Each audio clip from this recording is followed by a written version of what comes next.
Your mind is racing before you even get out of bed. Another day of notifications, deadlines, and endless demands stretches out before you.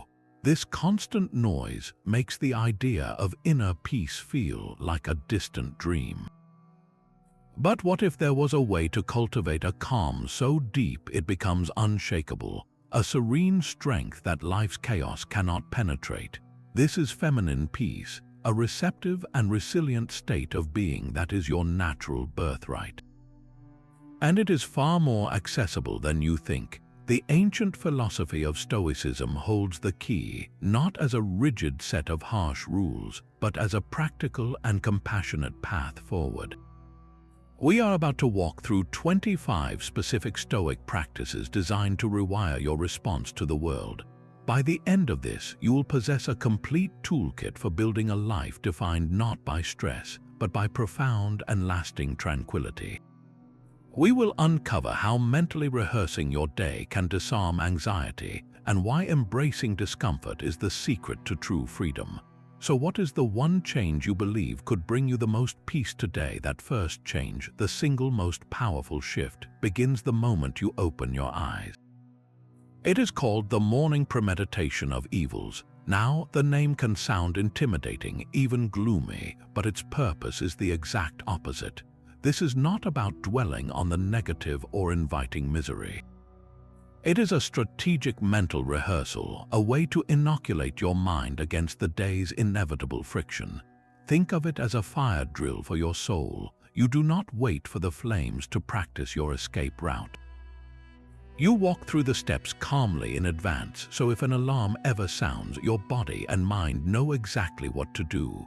You are not creating the fire, you are mastering your response to it. So, how does this work in practice? Before you even check your phone, you take just a few quiet minutes. You deliberately and calmly consider the potential challenges ahead. You might visualize your commute not as a smooth ride, but as one interrupted by traffic. You feel the frustration begin to bubble up, and then you consciously decide how you will respond.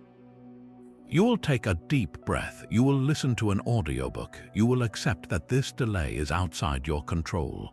You do the same with a difficult conversation you are anticipating. You picture the other person saying the very thing that usually triggers you. You feel the defensive reaction rise in your chest, and then you practice letting it go.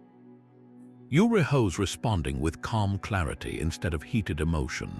By doing this, you are disarming anxiety at its source. You are taking the unknown and making it known. You are draining the surprise and the sting from potential setbacks. When that stressful event actually happens, it feels familiar. It feels like something you have already handled in your mind. And because of that, you do not react with panic. You respond with a proactive, unshakable peace. You meet the chaos not as a victim, but as someone who has already seen the map. This mental rehearsal transforms from a concept into your anchor with a simple, consistent routine. Set aside just 5 to 10 minutes each morning before the world demands your attention. Find a quiet space, perhaps with your morning coffee or tea. Close your eyes and take a few deep breaths, allowing your mind to settle. Now, begin to walk through the landscape of your coming day. Start with the ordinary moments. Visualize yourself getting ready, the simple acts of preparation. Then, move to your commute or your first tasks. Here is the crucial part. Do not just picture a perfect, frictionless journey. Gently introduce a potential obstacle. See the traffic jam forming ahead. Notice the email that contains disappointing news. Observe the colleague who might be short with you. As each scenario unfolds in your mind, pay close attention to the initial flicker of your emotional response. Feel that jolt of impatience, that pang of anxiety, that flash of irritation. This is the moment of power. Do not push the feeling away. Acknowledge it, and then consciously choose your stoic response. Remind yourself that the traffic is not within your control, but your reaction is. Decide that you will use the stalled time to listen to something uplifting or to practice patience. Determine that you will answer the difficult email with clarity, not emotion. You are not worrying, you are training. You are building neural pathways of calm response, so when life presents you with that very challenge, your mind already knows the route. It recognizes the terrain, the surprise is gone, and in its place is a composed equanimity. You meet the event not with frantic surprise, but with a deep, ready peace. This practice arms you with your inner resources before you even step out the door. That evening review is what solidifies the day's lessons into lasting peace. As your day closes, the second practice begins, the evening examination of conscience. This is not about harsh self-judgment or compiling a list of your failures. It is a gentle, honest conversation with yourself, a quiet audit of your inner world.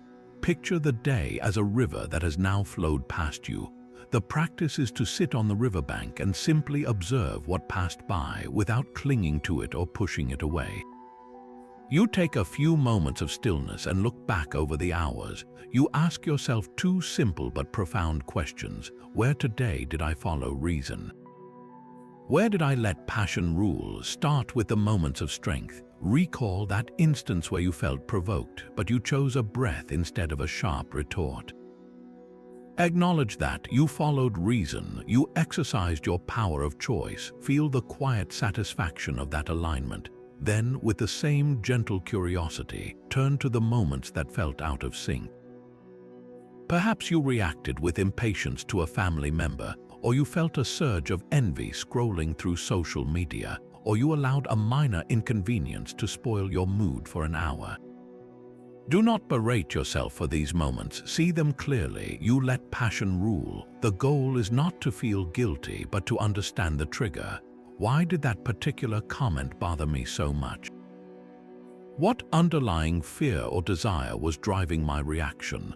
This is not an accusation, it is an investigation. It is how you learn the unique landscape of your own mind.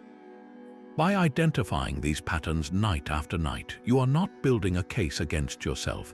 You are gathering invaluable data. You are learning where your inner peace is most vulnerable, and in doing so, you are strengthening those very places. This gentle self-correction is the quiet engine of lasting change, transforming daily stumbles into the steady ground of feminine peace.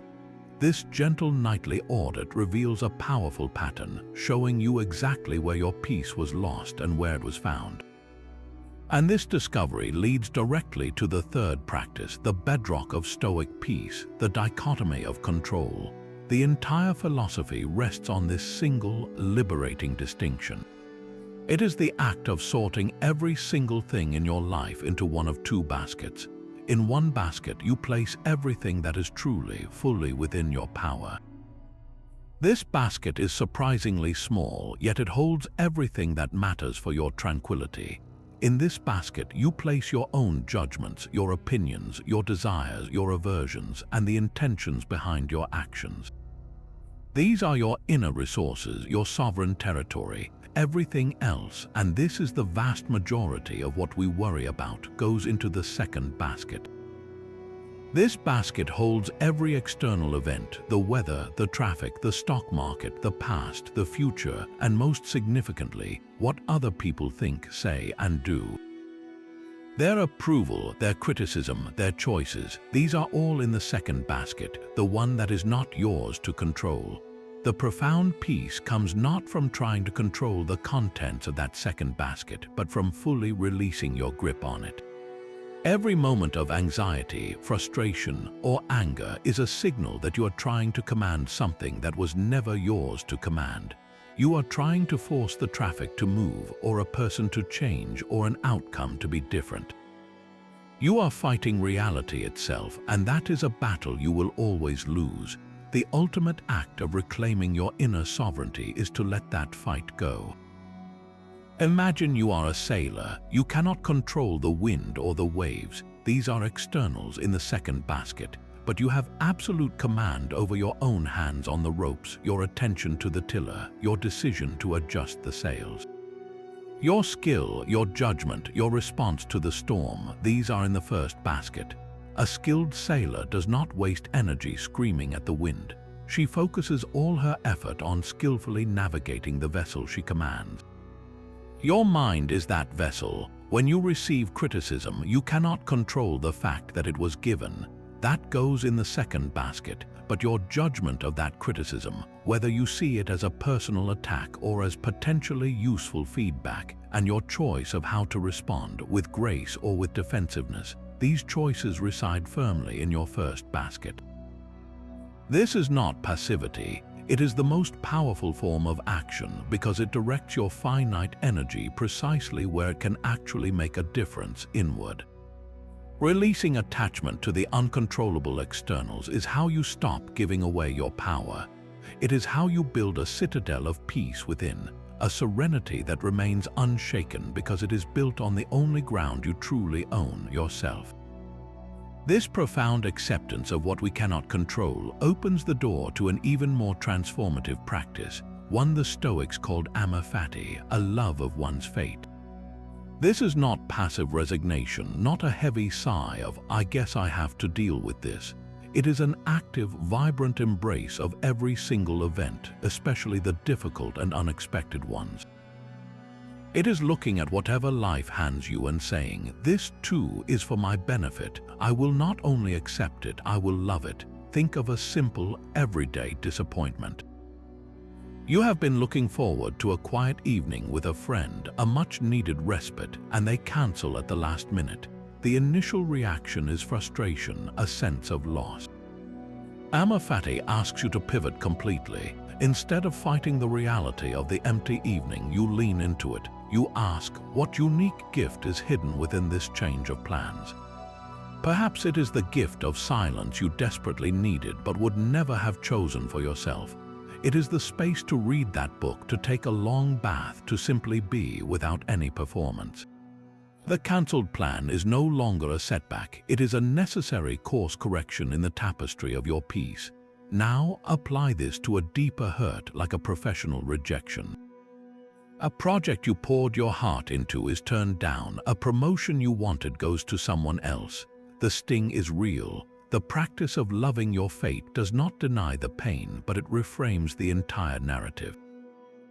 It whispers, this rejection is not a block, it is a redirection. It is protecting you from a path that was not aligned with your highest good, or it is building a resilience in you that an easy success never could. This rejection becomes a crucial thread in the larger, beautiful tapestry of your life, a thread that adds depth, contrast, and strength. Without it, the final picture would be incomplete, perhaps even weaker. Every time you practice this, you are dissolving your resistance to life as it is. You stop arguing with reality, and in that surrender, you find an incredible power. The energy you once spent on frustration, complaint, and wishing things were different is now freed. It becomes fuel for creative action, for deeper presence, for a peace that does not depend on everything going according to your personal plan. You begin to trust the weaving even when you cannot see the pattern. You learn to love the entire tapestry, dark threads and all, because you understand they are essential to the whole magnificent picture. This active embrace of fate naturally leads us to a practice that seems counterintuitive, yet is profoundly liberating. We begin to cultivate voluntary discomfort. Why would anyone choose to be uncomfortable when our entire modern world is engineered for ease? The answer lies not in self-punishment, but in building a specific kind of inner strength. This is the spiritual equivalent of a vaccine. A vaccine introduces a small, manageable piece of a virus to teach your immune system how to handle the real thing. In the same way, by voluntarily experiencing minor discomforts, you are teaching your soul how to remain peaceful and happy when life inevitably serves up its larger, involuntary hardships. You are proving to yourself through direct experience that your well-being is not held hostage by your external conditions. So, what does this look like in your daily life? It is the simple, conscious choice to step slightly outside your comfort zone. It is taking a cold shower for the final 30 seconds, not because you have to, but because you choose to. In that moment, you feel the shock, the initial resistance, the body's plea for warmth, and then you breathe through it. You observe the sensation without letting it dictate your peace. You emerge not just clean, but empowered, having demonstrated that a little cold water has no power over your inner state. It is choosing to skip a meal occasionally, not as a diet, but as a practice. You feel the hunger pangs, the mind's chatter demanding immediate gratification, and you sit with that feeling. You discover that you are okay. Your happiness, your capacity for patience does not vanish with a temporarily empty stomach. You realize that your peace is separate from constant satiation. It could be choosing to sleep on a slightly harder surface for a night, or taking the stairs instead of the elevator, or leaving your phone behind during a walk. Each of these small acts is a vote for your inner sovereignty. They are rehearsals for the days when life forces discomfort upon you, when the financial setback comes, or the relationship ends, or the illness arrives. If you have never practiced navigating unease, these events can feel like tsunamis, completely overwhelming your capacity to cope. But if you have been training, if you have built the muscle of equanimity through these voluntary drills, you meet the hardship with a different kind of energy. It is not a stranger. You have faced versions of this before by choice. You know in your bones that you can endure, that your core peace is resilient and independent of the shifting sands of external comfort. This practice quietly rewires your relationship with the world, moving you from a state of fragile dependence to one of unshakable, self-sourced serenity. This cosmic perspective gently dissolves the illusion that your personal dramas are the center of the universe. It is time for the sixth practice, the view from above. This is a mental flight, a deliberate journey upward to see your life from the vantage point of the stars. You begin by closing your eyes and settling into your breath. Then, in your mind's eye, you start to rise. You float up from your chair through the ceiling of your room. You see your home from above, a single structure among many. You keep rising higher and higher. Your neighborhood becomes a patchwork of streets and roofs. Then your entire city shrinks to a tiny grid on the vast landscape. The cars are like ants, the people invisible. You rise further until you see the curve of the planet, a majestic blue and white marble hanging in the profound blackness of space. From here, all the noise fades into a profound silence. Your pressing deadline, that awkward conversation from yesterday, the worry about what someone thinks of you, where are they now? From this distance, they have no weight. They are lost in the immense, beautiful scale of existence. You are not dismissing your life as meaningless. You are recontextualizing it. You are a tiny, precious part of an unimaginably vast and interconnected whole. That argument you had feels less like a world-ending crisis and more like a single ripple in a boundless ocean. This shift is not about diminishing your experience, but about expanding your understanding of where it fits. Your personal troubles, while real to you, are now held within a much larger, more serene picture. You begin to feel a sense of cosmic belonging, a quiet awe that replaces frantic worry. You are not just a person with a problem, you are a conscious fragment of the universe itself, experiencing a brief, fleeting moment in its long history. When you slowly return your awareness to your body and open your eyes, the room is the same, but you are different. The sharp edges of your anxieties have been softened. They have not disappeared, but they no longer dominate your entire field of vision. They are small stones on a vast beach, and you are the ocean that gently washes over them. This practice, repeated, builds a serene detachment from life's trivial worries, not by ignoring them, but by knowing their true, small size in the grand scheme of things. That vast, cosmic perspective gives you the space to witness your own inner weather without being swept away by the storm. This brings us to the seventh practice, the mindful observation of impressions. Every single day, you are bombarded with impressions, the raw data of your experience. A critical comment comes your way, and the immediate impression is a sharp sting of insult. Your plans fall apart, and the impression is a surge of frustration. For most of us, this is where the chain reaction begins. The impression hits and we immediately assent to it. We believe it to be the whole and absolute truth, and we act from that belief. We snap back in anger, we sink into self-pity, we spiral into anxiety.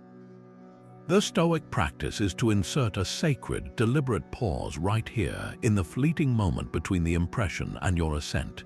It is in this tiny, powerful gap that your freedom and your peace truly lie. The first step is to simply notice the impression and give it a label. When you feel that familiar heat of irritation rising because someone cut you off in traffic, you do not become the irritation. Instead, you take a mental step back and observe it. You say to yourself, this is an impression of anger. This is an impression of impatience. By naming it, you are doing something revolutionary. You are separating your conscious self from the automatic emotional reaction. You are not the storm, you are the one watching the storm. Once you have created that small distance, you can then examine the impression with the cool light of reason. You can interrogate it. Is this impression true? Is it serving me? Is the person who cut me off truly a personal enemy, or are they simply a harried human being, perhaps distracted by their own troubles? Is my furious reaction going to make the traffic move any faster, or is it only poisoning my own peace? Is this impression based on a fact I can control, or is it a story I am telling myself about an event I cannot change? This process of examination drains the impression of its compulsive power. The feeling might still be there, but it no longer has the authority to dictate your actions. That initial sting of insult from a colleague's comment loses its force when you see it as just an impression, one possible interpretation among many. Perhaps their tone was sharp because they are under immense pressure, not because they disrespect you. Perhaps the comment, stripped of its emotional charge, even contains a grain of useful truth you can consider calmly. By not immediately assenting, you reclaim your role as the gatekeeper of your own mind. You move from being a passive reactor to an active, discerning observer. This is not about suppressing your emotions, it is about understanding them so they no longer rule you. That sacred space between stimulus and response becomes your inner sanctuary, a quiet room where you can always retreat to find your center, no matter what chaos is unfolding outside. This sacred space of observation is where true compassion begins to flourish. The eighth practice invites you to look outward with the same gentle curiosity you have been cultivating within, practicing empathy and understanding. Stoicism is often mistaken for emotional detachment, a cold and unfeeling fortress, but this could not be further from the truth. The Stoic sage is profoundly connected to humanity, precisely because she sees people with unclouded reason. She understands a simple, transformative truth. Every person is acting from their own limited knowledge and their own inner pain. When someone is rude or dismissive or hurtful, they are not displaying their power. They are revealing their own internal conflict, their own misguided judgments about what is good and bad. Their action is a symptom of their ignorance, not a definitive statement about your worth. Think of a child having a tantrum in a supermarket. The screaming and flailing is not a personal attack on the other shoppers. It is an overflow of frustration from a small person who lacks the emotional vocabulary and self-control to handle their disappointment. You do not take it personally. You might feel a wave of sympathy for the overwhelmed parent or for the child itself. You see the behavior not as malice but as a lack of skill. Now apply that same lens to the adult who cut you off in traffic or the colleague who sends a terse email. Their behavior is simply a more complex, adult-sized tantrum.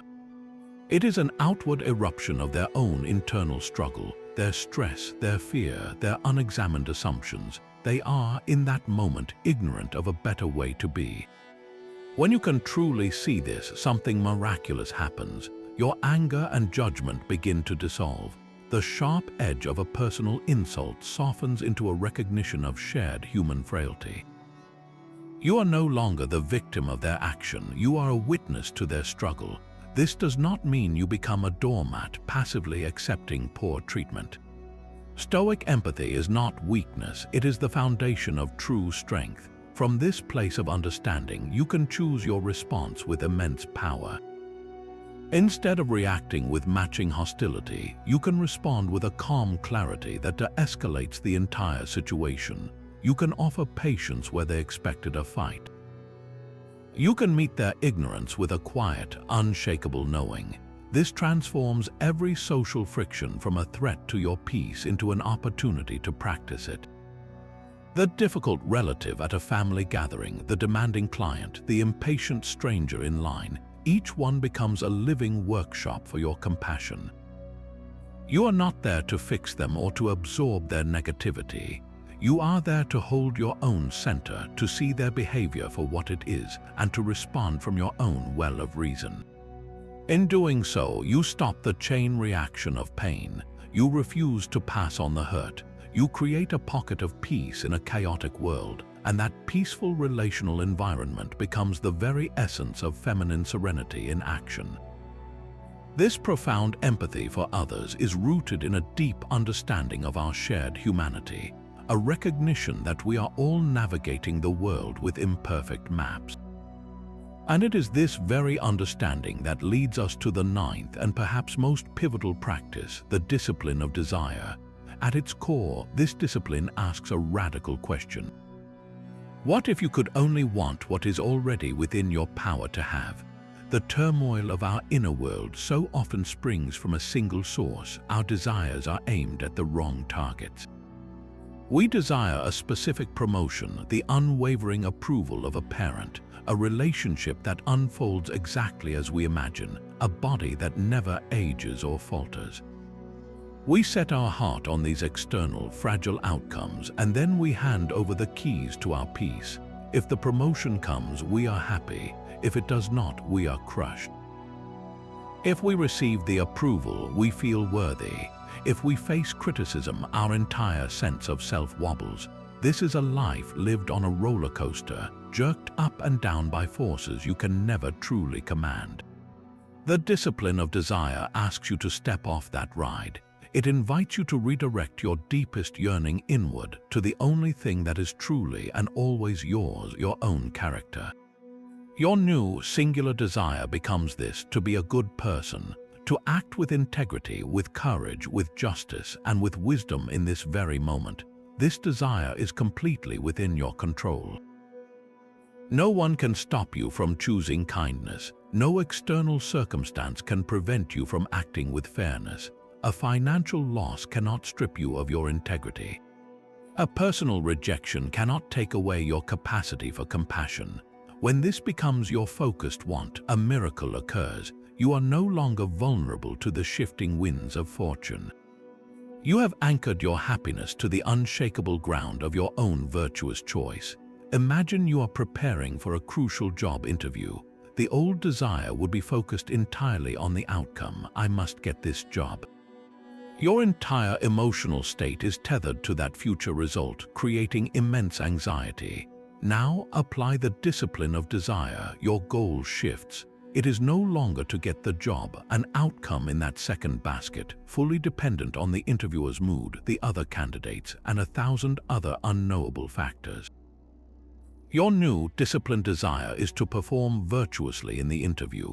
You desire to be prepared, articulate, and honest. You desire to listen carefully and respond with clarity and respect. You desire to represent your skills truthfully. This is all within your power. You can walk into that room, give the finest, most virtuous performance you are capable of, and walk out with your peace intact regardless of the result. If you get the offer, you can receive it with humble gratitude. If you do not, you have still succeeded because you achieved your true goal. You acted with excellence. Your desire was fulfilled the moment you walked out of the room because your desire was only ever about your own actions. This is not a lack of ambition. It is the highest form of ambition, aimed at the only trophy that cannot be taken from you, the quality of your own soul. By wanting only what you can truly have, you step into a state of perpetual fulfillment, a serene and feminine peace that the world can neither give nor take away. This disciplined focus on our inner virtue must naturally extend outward into the world of our deeds. We now arrive at the 10th practice, the discipline of action. While the discipline of desire concerns what we want, this practice governs what we actually do. Its core principle is both simple and profound. Your peace comes not from the outcome of your actions, but from the knowledge that you acted with the right intention for the common good and in accordance with your nature as a rational, social being. Imagine you are planting a seed in a garden. You have control over your actions. You can choose a healthy seed, find a sunny spot, dig a proper hole, water it diligently, and protect it from weeds. These are your efforts, your virtuous actions, but you do not control the weather, the soil chemistry, or 100 other factors that will determine if that seed sprouts, grows, and eventually bears fruit. The outcome, the final harvest, is not in your hands. Most of us live our lives fixated on the harvest, tying our emotional state to a result we can never guarantee. We feel successful only if the project is a hit, if our kindness is reciprocated, if our help yields the exact improvement we envisioned. This is a recipe for constant anxiety. The discipline of action asks you to shift your entire sense of accomplishment. Your success is not in the harvest, but in the quality of your gardening. Your peace is found in knowing you did everything within your power with good intention and skill. Let's bring this into a daily scenario. You have a team member at work who is consistently missing deadlines, affecting the entire group. The outcome you cannot control is whether this person will change their behavior. That is their choice in the second basket. The discipline of action focuses you on what you can control. You can request a private conversation. You can speak with clarity and compassion, stating the impact of their delays without personal attack. You can offer your support. You can listen to their perspective. These actions are taken for the common good of the team and in accordance with your nature as a cooperative person. After that conversation, your work is done. If the team member improves, that is a welcome outcome. If they do not, you have still succeeded. You succeeded the moment you chose to address the issue with integrity and care. Your peace remains intact because it was never dependent on their response. It was rooted in your own virtuous action. This is how you free yourself from the exhausting anxiety over results. You pour your best effort into the world, and then you release it, trusting that your part is complete. You act not for applause or a specific result, but because it is the right thing to do. This is the very essence of feminine peace in motion, a serene and powerful engagement with the world that leaves you untroubled by the tides you cannot command. The very thought of your own death can feel like a cold shadow, something to be pushed away into the farthest corners of your mind. Yet this 11th practice, memento mori, invites you to turn and face that shadow, not with fear, but with the warm light of awareness. This is not a morbid obsession with the end. It is the ultimate tool for clarifying what is essential right here and now. To remember that you will die is to remember that your time is a finite and precious resource. You are holding a unique, irreplaceable vase. Knowing it is fragile does not mean you live in constant terror of dropping it.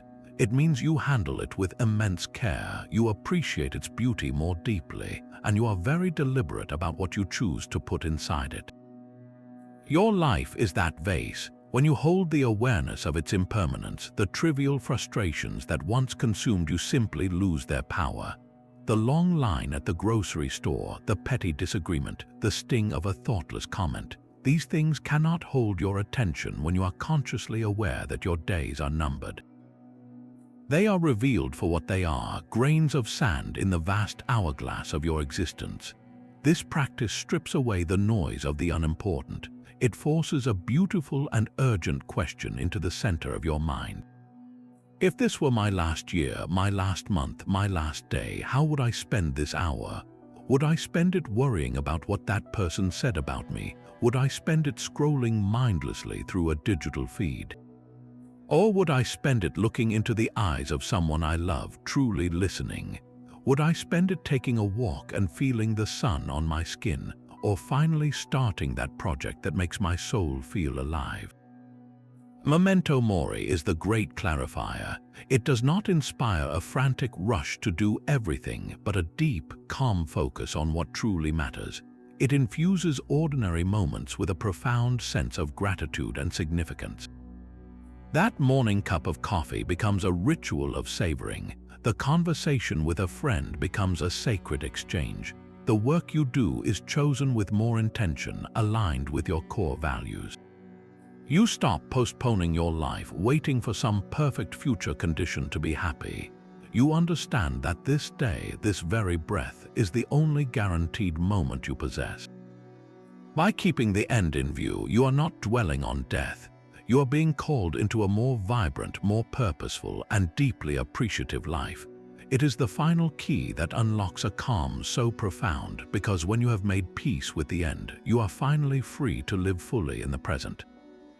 That final hourglass of our existence clarifies the one question that truly matters: how will I live with the time I have? This leads us directly to a practice that gives you a living answer in any moment of doubt: the contemplation of the sage. Who is this Stoic sage? Picture the most integrated, wise, and resilient person you can possibly conceive. Someone who meets every circumstance, from trivial irritation to profound loss, with unshakable peace and unwavering virtue. This sage is not a historical figure to be found, but an ideal to be embodied, a perfect mental model of your own highest potential. The practice is disarmingly simple. Whenever you feel conflicted, anxious, or unsure of your next step, you pause and ask yourself a single, powerful question. What would the ideal Stoic sage do in this situation?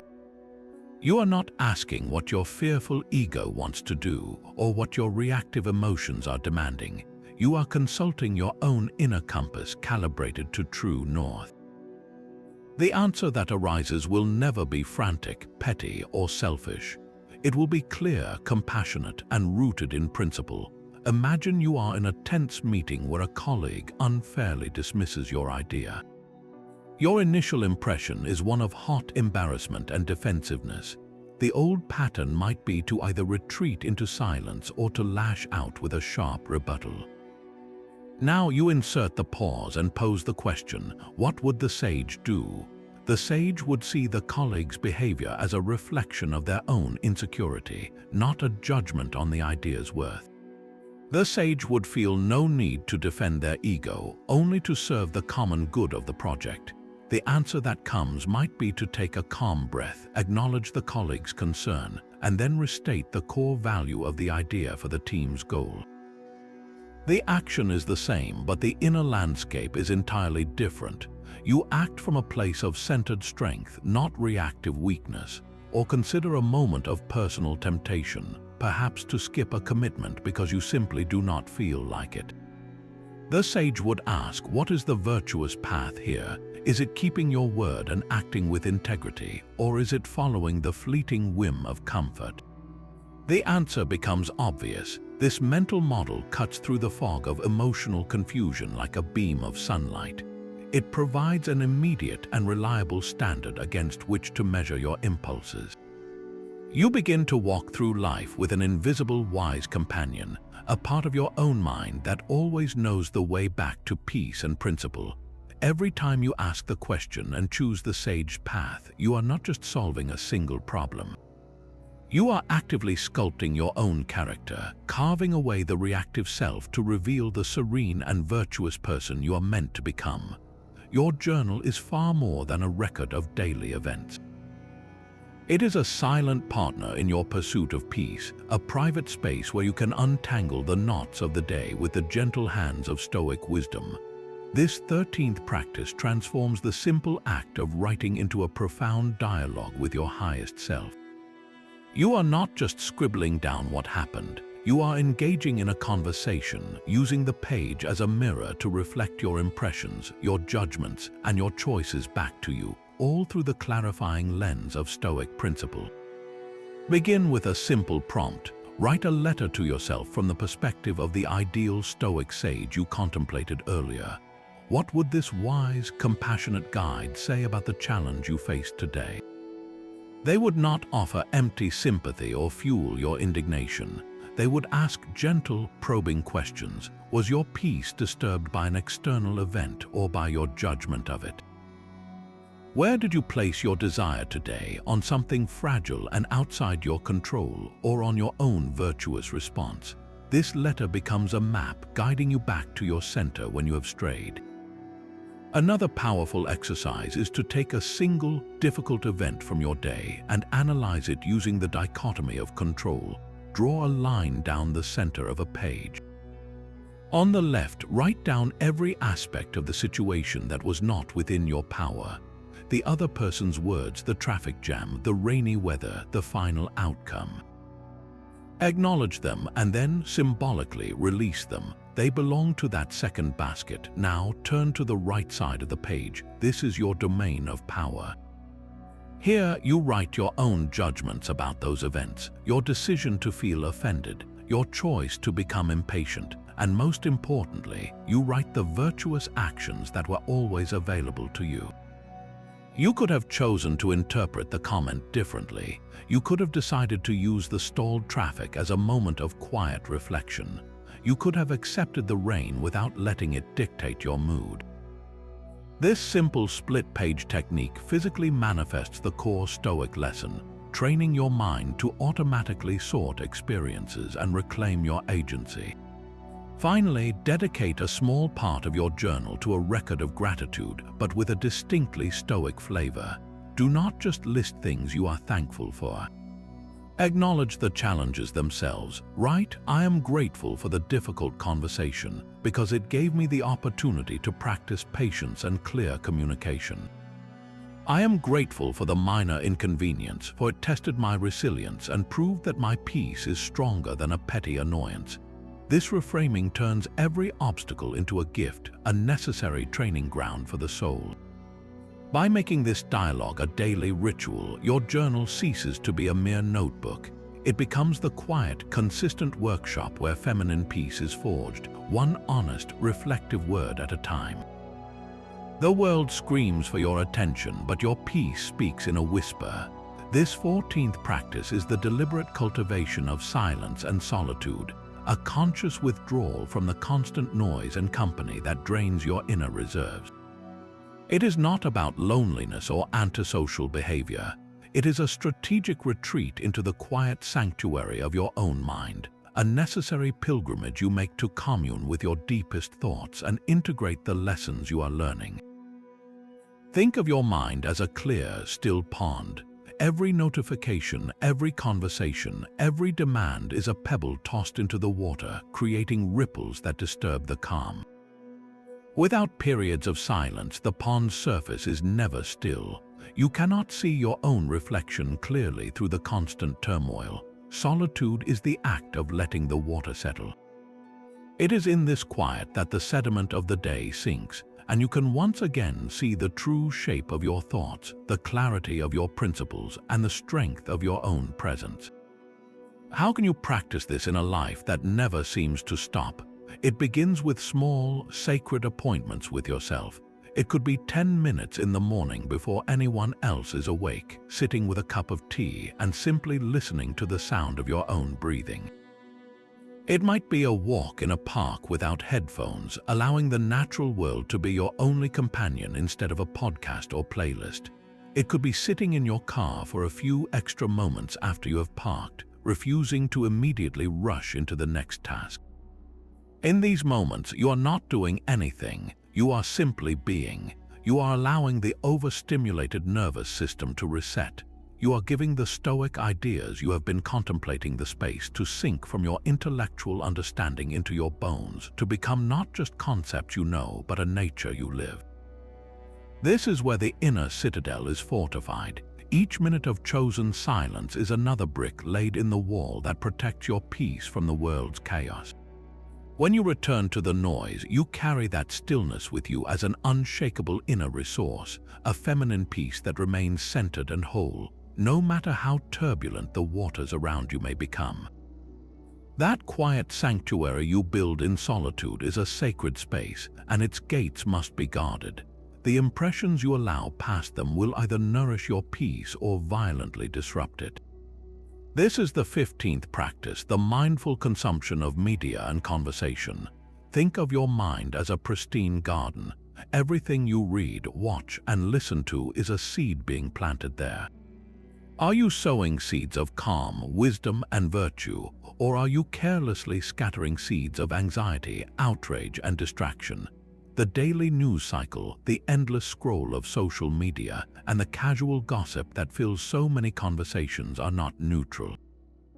They are potent, emotionally charged impressions that, if left unchecked, will overgrow your inner peace like aggressive weeds. The Stoic principle is not to remain ignorant of the world, but to engage with it from a position of strength. You must become the vigilant gatekeeper of your own attention. Before you click on a news headline, pause and ask a simple question. Is this information something within my control? Will absorbing this story of political turmoil or distant tragedy empower me to act with more virtue today? Or will it simply flood my system with a helpless sense of anger or fear? If it is the latter, that seed is a weed. You are not obligated to let it take root. The same scrutiny applies to social media. That curated highlight reel of other people's lives is designed to trigger comparison, a deep source of inner turmoil. That inflammatory post is engineered to provoke a reaction. When you feel that familiar tug of envy or indignation, you have a choice. You can assent to the impression and let it ruin your mood, or you can recognize it for what it is, a carefully crafted stimulus, and consciously choose to look away. You tend your garden by weeding out these toxic comparisons, and then there is gossip, perhaps the most socially acceptable poison. When a conversation turns to discussing the flaws and misfortunes of someone not present, you are not just exchanging information. You are actively training your mind to focus on judgment, criticism, and the negative aspects of others. This directly erodes your capacity for empathy and your own inner serenity. The Stoic response is not self-righteousness, but a gentle redirection.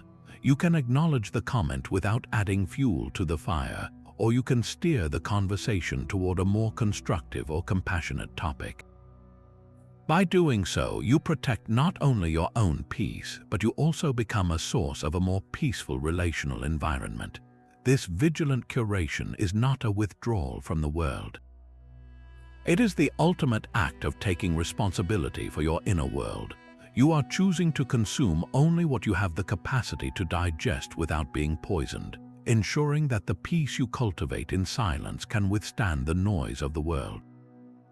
There is a quiet rebellion against the noise of wanting more. It begins by training your eyes to see what has always been there, the overlooked poetry of the everyday world.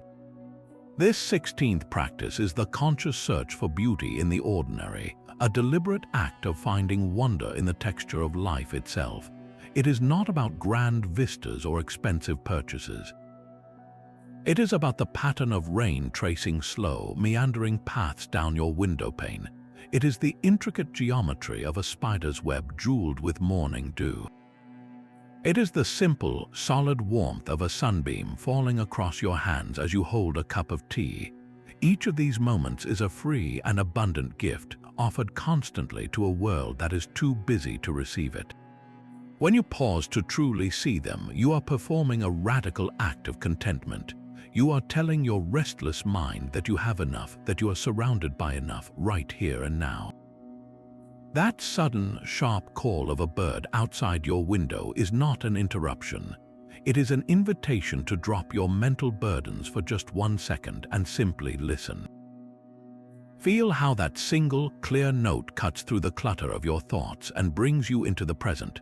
The goal is to collect these small beauties like precious stones, holding them in your awareness until their quiet accumulation fills the space that was once occupied by longing. Your heart, once anxious for the next achievement or acquisition, begins to find its peace in the texture of tree bark, the scent of rain on dry pavement, the way shadows lengthen across the floor in the late afternoon. This is not a passive noticing, it is an active cultivation of a contented heart. You are rewiring your brain's reward system to find deep satisfaction in what is freely given, rather than in what must be tirelessly pursued. A heart that finds joy in the slant of light through leaves has no room for envy. A mind that is captivated by the sound of the wind has no need for the next distracting entertainment. This practice grounds your peace in the eternal present, in a world that is constantly, beautifully, and generously offering you reasons to be still, to be grateful, and to be profoundly at home. A genuine compliment can feel like a warm sunbeam, while a harsh criticism lands like a sudden slap. We instinctively lean into one and recoil from the other, letting our inner state be tossed between these two external forces. The 17th practice invites you to find a different footing, a level ground where both praise and blame are met with the same calm equanimity. The Stoic sees them for what they truly are, not truths about your character, but external events, mere opinions echoing from outside the walls of your inner citadel. Your worth was never something another person could bestow upon you with their approval, and it is certainly not something they can strip away with their disdain. Your value is an internal fact rooted in the quality of your intentions and the integrity of your actions, things that are fully and only yours to command. When someone offers you praise, receive it gracefully, but do not clutch it to your chest as a vital source of warmth. See it as a kind gesture, a pleasant sound in the air that will soon fade. Do not let it inflate your sense of self, for that very sense will then be vulnerable to the pinprick of the next critique. When criticism comes, receive it with the same detached grace. Listen for any useful kernel of truth it might contain, as if sifting through gravel for a single piece of gold. If you find one, accept it with gratitude. The rest, the personal barbs and the misguided judgments, let them fall away like water from a sealed container.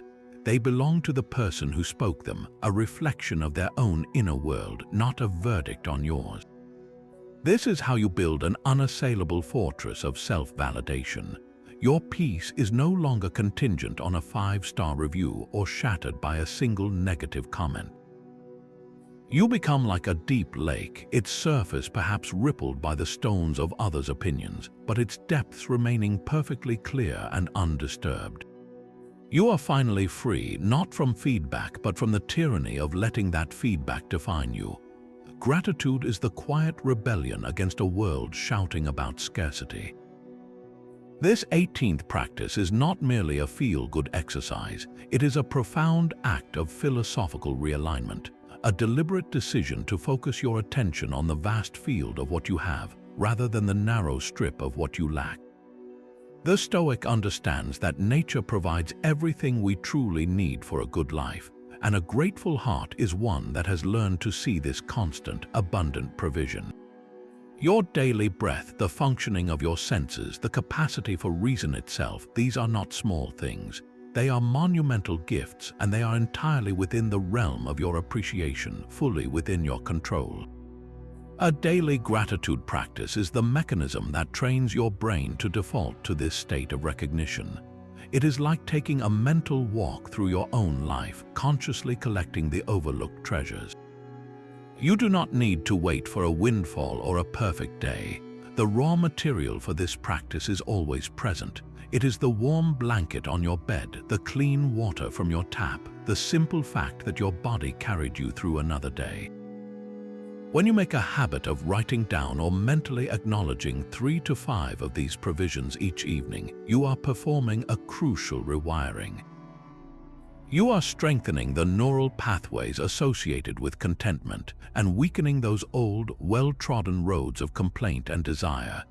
You are actively shifting your identity from someone who is waiting to be happy to someone who discovers happiness as a constant undercurrent to daily life. Imagine facing a disappointment like a project at work not yielding the hoped-for result. The ungrateful mind falls into a story of failure and lack.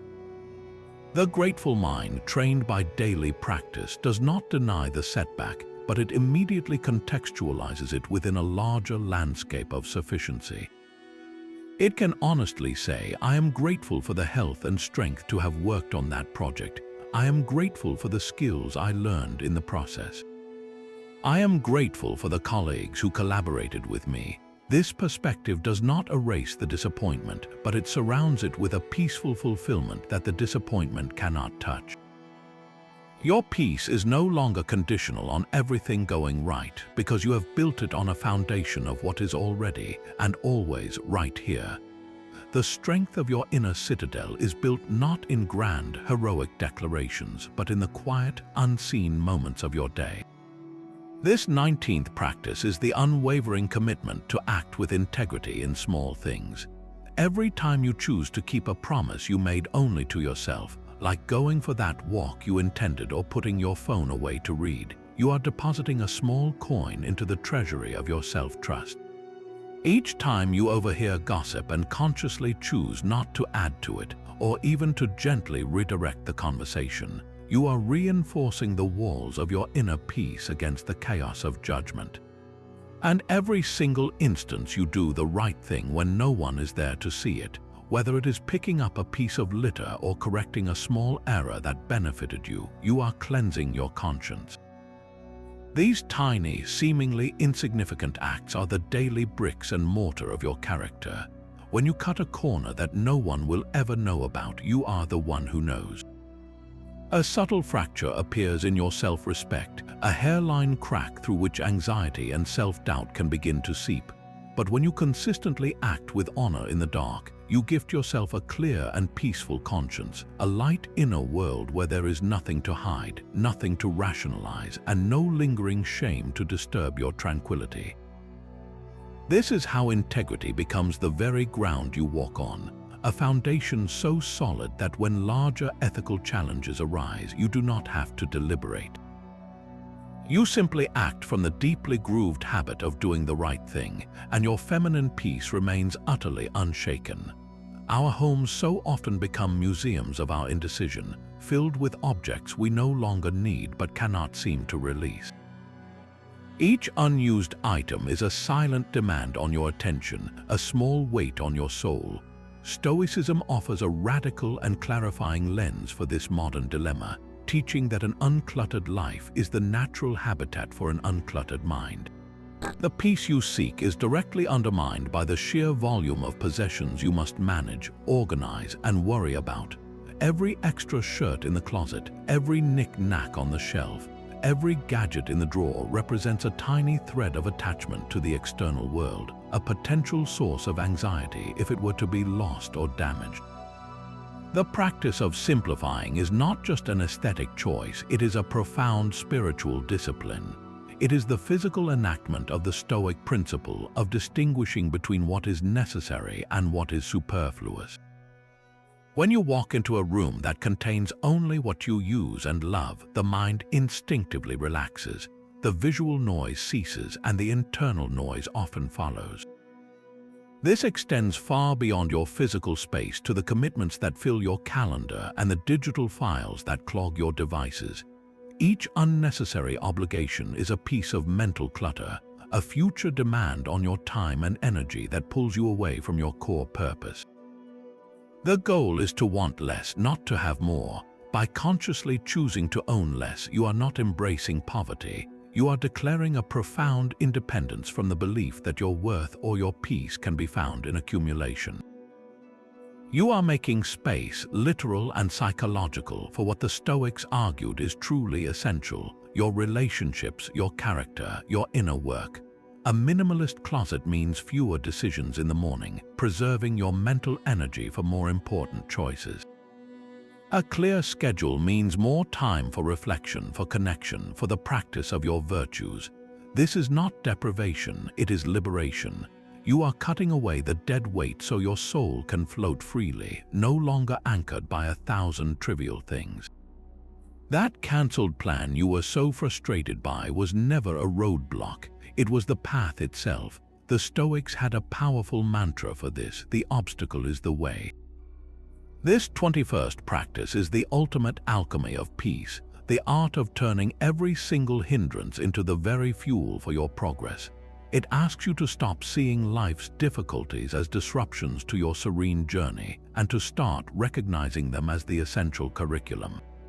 A personal failure is not a verdict on your worth. It is a data point of unparalleled clarity, revealing a weakness you can now fortify or a skill you must now develop. That harsh criticism you received is not an attack to be defended against. It is a gritty piece of sand, and you are the oyster. The irritation it causes can, with patience and reflection, be transformed into a pearl of self-awareness. Your limitations, whether of time, resources, or certain talents, are not prison walls. They are the creative constraints that force you to innovate, to focus, to find a more elegant and powerful solution you would never have discovered with unlimited options. Imagine a young tree growing in a sheltered forest, its trunk thin and weak. Then place that same tree on a windswept mountainside where it must endure constant, brutal gusts. It is the resistance of the wind that forces the tree to sink its roots deeper into the earth and to grow a thicker, more resilient trunk.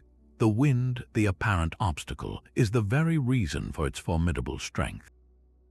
Your challenges are that wind. Without them, your inner peace remains a fragile, untested thing, a fair-weather friend that abandons you at the first sign of a storm.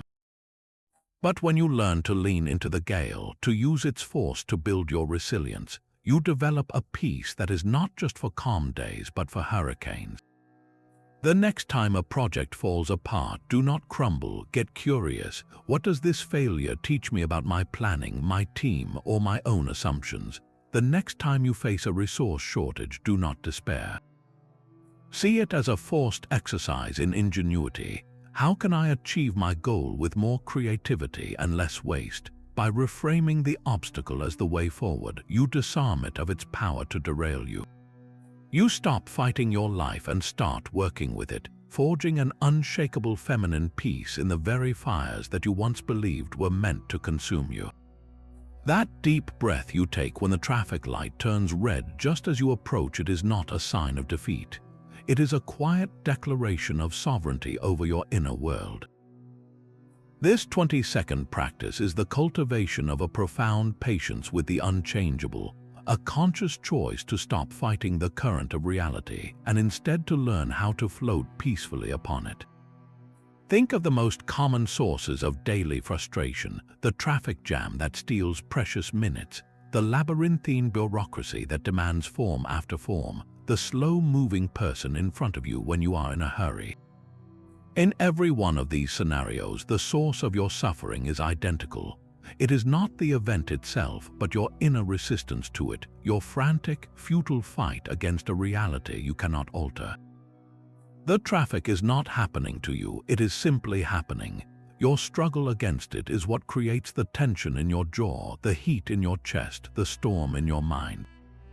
Patience in this Stoic sense is not passive waiting. It is an active and powerful state of acceptance. It is the decision to redirect the energy you would have spent on frustration into a calm, observant presence. When you are stuck in an unmoving line of cars, you have a clear choice. You can grip the steering wheel, curse the delay, and let the situation poison your mood for the next hour. Or you can release the grip both physically and mentally. You can accept that for this block of time, your progress is halted by forces entirely outside your command. This acceptance is the very ground where patience grows.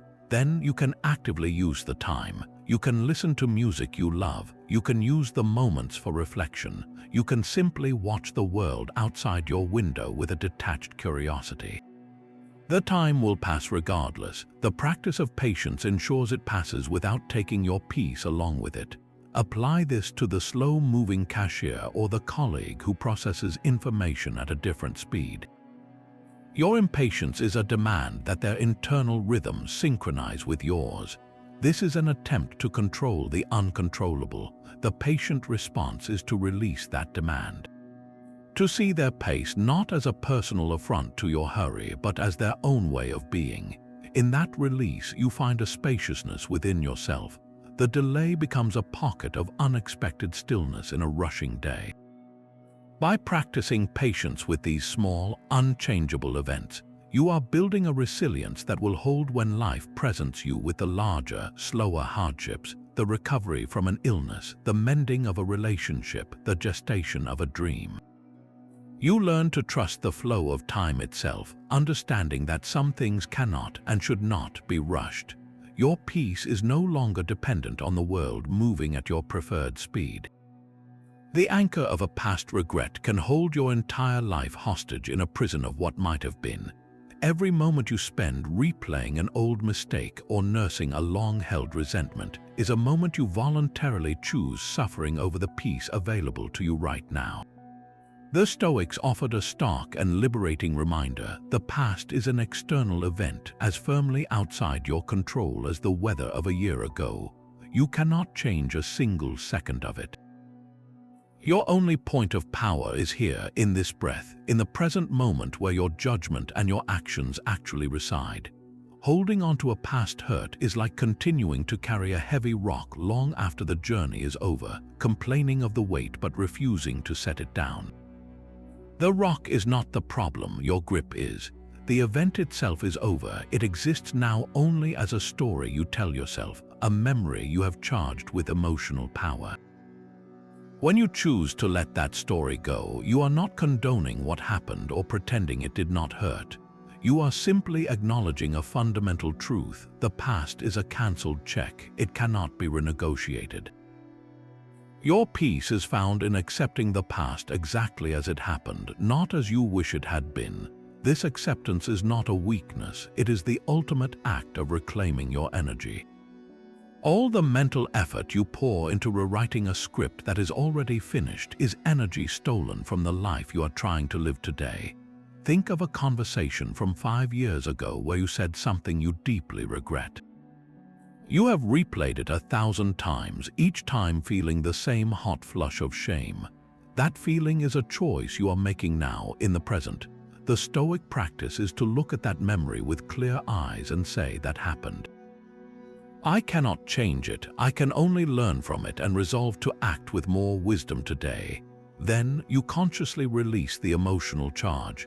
You turn your attention to the person you can be in this moment, the kind word you can offer now, the project you can begin now, the peace you can cultivate now.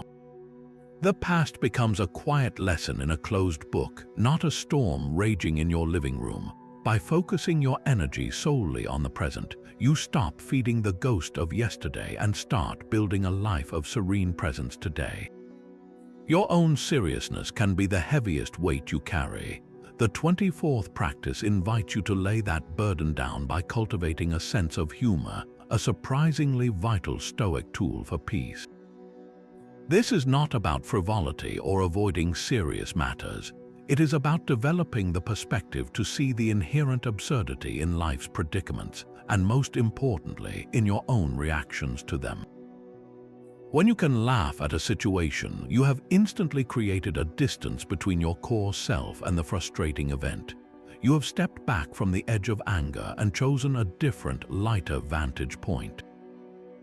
Think about a common modern frustration. You are rushing to an important meeting, your mind focused on your presentation, and you spill coffee all down the front of your crisp white shirt. The immediate impression is one of sheer disaster, a wave of panic and self-recrimination. The serious, ego-driven mind wails, "Why does this always happen to me?" This is a catastrophe. The mind trained in Stoic humor takes a breath and observes the scene. It sees the frantic human, the brown stain spreading, the sheer irony of the moment. It might even chuckle. This is not a denial of the inconvenience, but a refusal to let it become a full-blown tragedy. The spilled coffee is now a comedic interlude, a reminder of your own humanity and the universe's playful indifference to your plans. Your peace is no longer contingent on a pristine shirt, but on your ability to find the lightness within the mess. Apply this to your own personal foibles.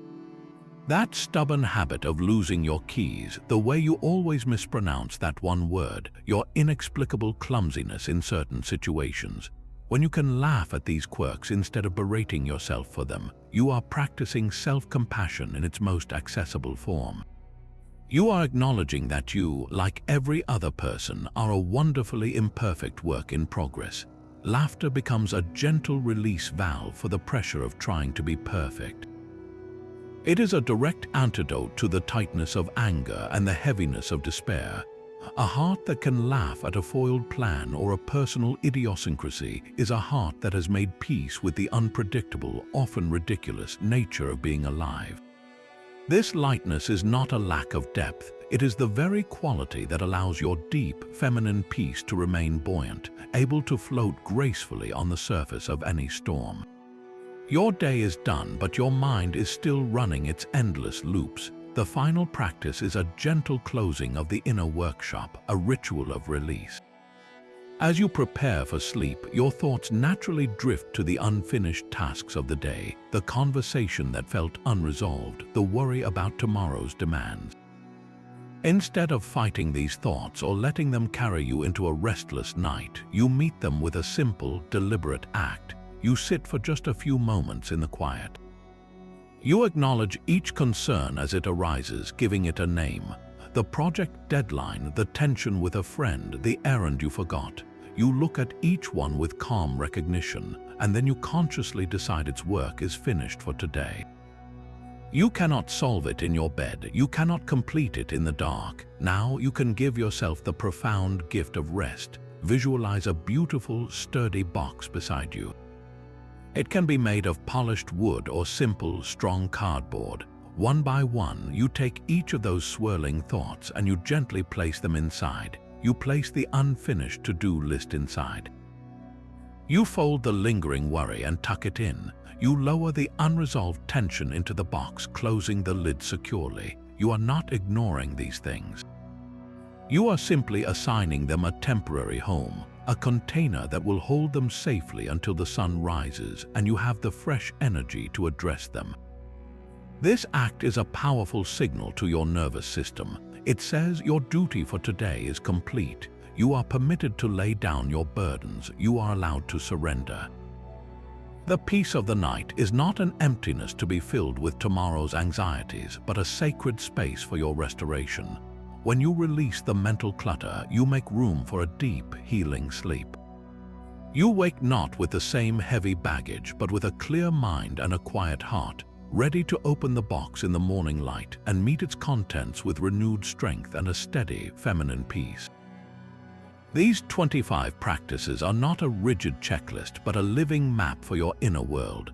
You have journeyed from the quiet premeditation of your morning to the conscious release of your evening, learning to sort what is yours from what is not, to love your fate, and to find strength in voluntary discomfort.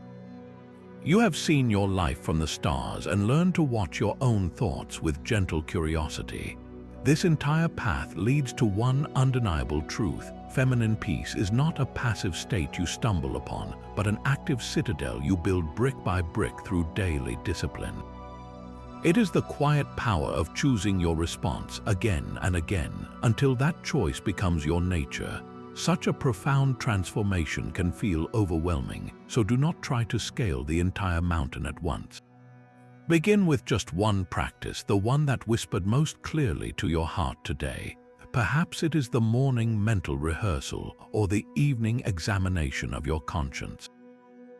Maybe it is the simple, revolutionary act of asking what is within your control and releasing all the rest. Choose one and live with it for a week. Make it your own.